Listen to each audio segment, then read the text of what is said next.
চুরি বিদ্যা মহাবিদ্যা যদি না পড়ে ধরা। এই প্রবাদ বাক্যের উপর তৈরি করা একটি সিনেমা নিয়ে আজ কথা বলতে যাচ্ছি। হ্যালো বন্ধুরা, আজকের সিনেমা রিভিউ আপনাদের জন্য একদম অন্যরকম, যেখানে আমরা শখের পাইলট, ডাক্তার, আইনজীবী সবই হতে চাই, কিন্তু যদি সেটা শুধুই ফাঁকিবাজি বা প্রতারণা হয়ে থাকে তখন কি হবে? Catch me if you can, Steven স্পিলবার্গের দারুণ এক সিনেমা যা ভরপুর রহস্য, হাস্যরস আর কিছু দারুণ ইন্সপিরেশনাল মেসেজ নিয়ে।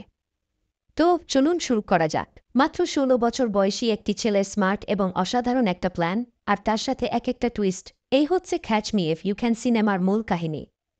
সিনেমাটি ফ্রাঙ্ক আবিগনেল জুনিয়র নামক এক তরুণের জীবন কাহিনীর উপর ভিত্তি করে নির্মিত, যিনি মাত্র ১৬ বছর বয়সে পৃথিবীকে চমকে দিতে শুরু করেন। কল্পনা করুন একজন অল্পবয়সী ছেলে যে হেসে হেসে পাইলট, ডাক্তার ও আইনজীবী হয়ে যায়। আর তার এসব কাজে মূল চাবিকাঠি হল প্রতারণা।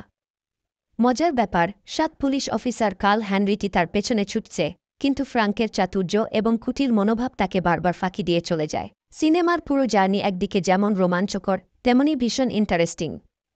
এখন সিনেমার থিম নিয়ে একটু আলাপ করা যাক। ফ্রাঙ্কের জীবন কি শুধুই একটানা প্রতারণা? না, এর পেছনে যে এক গল্প রয়েছে সেটা আমাদের দেখতে হবে।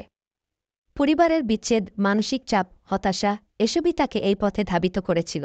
কিন্তু সবচাইতে বড় প্রশ্নটা হল, ফ্রাঙ্ক কি শেষ পর্যন্ত তার অপরাধী জীবন থেকে বেরিয়ে আসবে? এখানে শুধুই ভালোমন্দের পার্থক্য নয়, মানুষের ভুল ও সংশোধনের চেষ্টার কথা উঠে এসেছে। সত্যি বলতে এই সিনেমা কেবল একটা অপরাধের গল্প নয়, এক ধরনের মানবিক সম্পর্কের গল্প। ফ্রাঙ্ক এবং কার্লের মধ্যে যেভাবে বন্ধুত্বের সূচনা হয় তা সত্যিই এক অভিনব অনুভূতি। সিনেমায় ফ্রাঙ্কের চরিত্রের যে অবিশ্বাস্য গভীরতা রয়েছে তা লিওনার্দো ডিক্যাপ্রিওর অসাধারণ অভিনয়ের কারণে সম্ভব হয়েছে। ছেলেটির প্রতারিত মনোভাব, বুদ্ধিমত্তা আর মাঝে মাঝে নিরাশার যে অদ্ভুত মিশ্রণ তা সত্যিই চোখে পড়ার মতো। কার্ল হ্যানরিটি চরিত্রে টম হ্যাঙ্কসের অভিনয় ছিল অসাধারণ। তার মাধুর্য ও ধৈর্য, এই দুইটি গুণ তাকে সেরা পুলিশ অফিসার থেকে একটা বন্ধুর চরিত্র হিসেবে ফুটিয়ে তুলেছে। তাদের সম্পর্কের এই উত্থান পতন, বন্ধুত্বের রূপান্তর সিনেমার মূল হাইলাইট।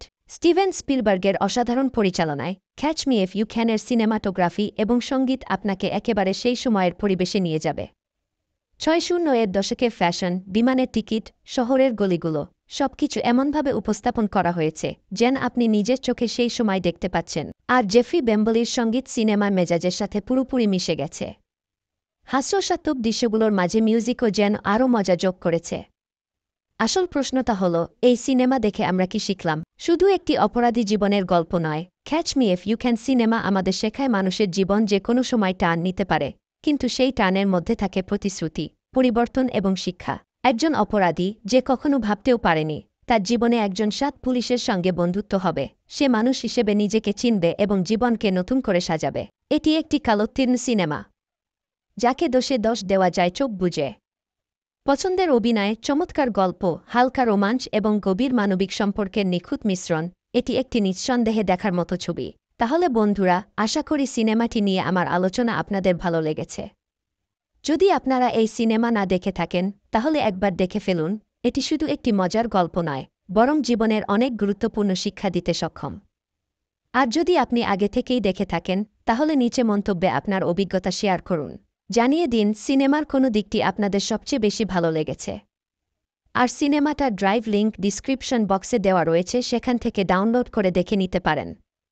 ধন্যবাদ।